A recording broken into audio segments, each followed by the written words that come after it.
Hello to everybody and their moms, hopefully their fathers, their brothers, their sisters, their cousins, their uncles, their aunts, their grandmothers, and their grandfathers. Today I wanted to sit down and make a video that I never anticipated I would ever have to make. In today's state, we are seeing in real life, in real time, the way our justice system is dealing with bodies of different colors. And I feel like this needs to be addressed head on.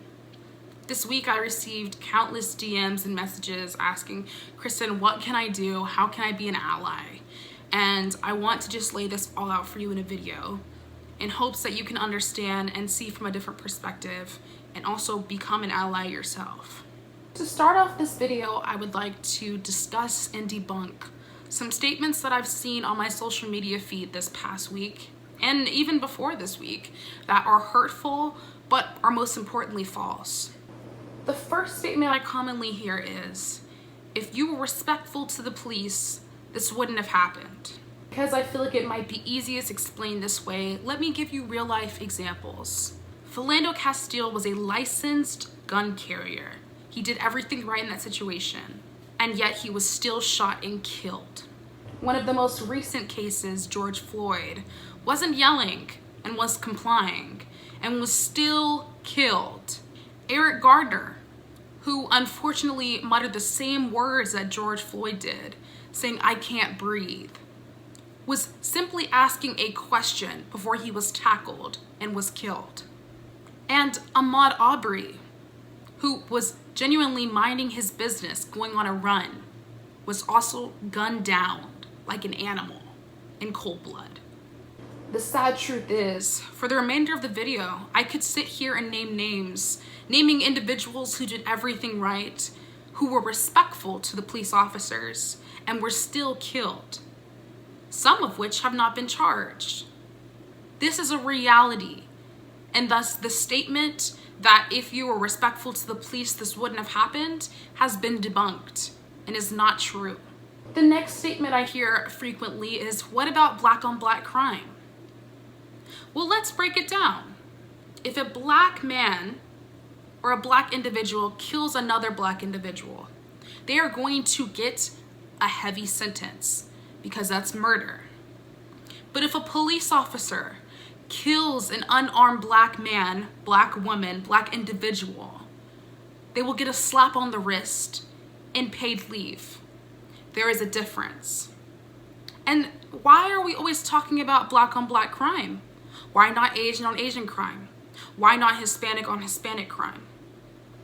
If this is your only point, you need to come up with something else. And it's actually irrelevant to the issues at hand. The next statement I hear all the time is all lives matter. Now, I'm not here to tell you that all lives don't matter. That's not true. Everybody's life matters. But I'm going to break this down for you. When people say Black Lives Matter, they are not saying your life doesn't matter. We are simply saying Black Lives Matter too. Black Lives Matter also.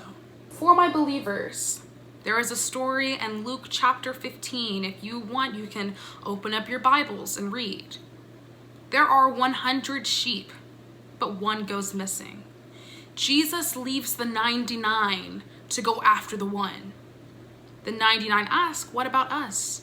Don't you love us? Don't you care about us? The fact of the matter is, of course Jesus cares. Of course he loves the 99. But right now, the one is in danger. This is the same situation with what we're discussing with Black Lives Matter. Nobody is saying your life doesn't matter. Nobody is saying that. We're simply saying that during this time, Black lives are the ones that are being disproportionately attacked. Black Lives Matter too. If you have an issue with this statement, I urge you to sit down and ask yourself why. The next statement I constantly hear is, blacks are lazy, they just want handouts. Well, let's talk about generational wealth. White individuals' ancestors had free labor. Slaves cooked, they cleaned, they worked hours in the fields and did the work that the slave owners did not want to do. Essentially, they provided manual labor for free. In fact, believe it or not, slaves were the single largest financial asset of the entire American economy in 1860. And furthermore, thus the reason of the Civil War. We were not lazy, never have been, never will be. And lastly, slavery? That was 200 years ago. Get over it. Well, let's talk about the legacy of it. After slavery, all we wanted was equality and freedom. In fact, up to that point, we were not allowed to go to schools, we were not allowed to learn how to read or to write. And then all of a sudden, implemented into our system are these voting tests. Then on top of this, Jim Crow laws are introduced, which embrace this idea of segregation. But y'all want us to get over it. If you want us to get over it, why don't y'all let it go? In fact, let me quantify my statement. How is it that there are Confederate statues memorializing these individuals, some of which are placed in front of courthouses that are funded by Black tax dollars? Also, why are there institutions in schools named after these Confederate generals who lost? Since when do we memorialize the losers? You can go anywhere else in the world. In fact, let's say Germany. You will not see a statue of Hitler. People like to say, and rightfully so, never forget the Holocaust. But why is it when it comes to slavery, it's get over it? If both were tragedies, why are the lives lost in slavery swept under the rug? And with that being said, I have broken it down for you so that you can understand ways for you to be an ally. Number one, speak up when we're not there.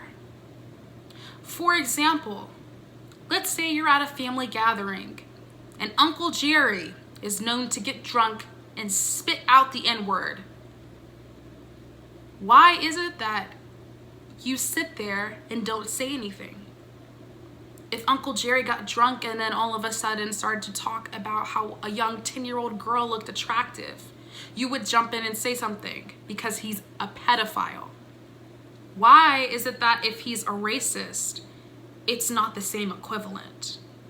When we are not there, speak up for us. When you have your friend who continuously says racist things or continuously says racial slurs, check them. Let them know you are not okay with them saying these things. And doing so, believe it or not, you can actually make a difference. Certain people probably will not ever listen to me and the words that I say, but if they come out of your mouth, it provides them with a different perspective, and it actually could make a difference. Number two, sign petitions. If you look in the description of this video, I will have countless petitions tagged. You can click the link and take time and sign them. They really do make a difference. Number three, donate and support Black-owned businesses. I will also have places linked below to where you can donate your money. Putting your money to these organizations and these companies and these brands can actually genuinely make a difference. Number four, if you're up to it, protest. But I would like to say, if you are going to a protest, please let Black people lead the protest. If you plan to show up to fulfill your dream of living like the Joker, please stay at home. Again, there are other ways to help, but if you feel that it is pulling at your heart to go and protest, let Black individuals lead and be peaceful alongside them. Don't overspeak them, but listen. Number five, do research. The amount of DMs I received were quite alarming. And at first, it was nice to understand that people wanted to know how to help. But you have Google at your disposal. You know how to search up information. There are documentaries I will link below, some of which 13th on Netflix, great informative source. And same with When They See Us, a reality based off a true story that happened. If you take time to educate yourself, it will help you understand what we're fighting for even more. Number 6, check in on your Black friends. I know that that is so easy to say, and some of you may even question, why is that a step? But believe it or not, your silence is so loud. The least you could do, if they really are your friend like you say they are, is send them a message and ask them how they're doing during this time. Checking in on your Black friends lets them know that you stand with them. But when you are silent, it makes us question, are you really our friend? And during this time, it's the very least you could do. And number 7, share this video. If you felt like the information presented in this video was useful, please click share and send it to someone else. This message needs to be heard by multiple different audiences. And if I'm being honest with you, I've laid it all out for you. I'm doing the work for you. With that being said, thank you for taking time out of your day to watch this video. Again, please share this message and please be safe.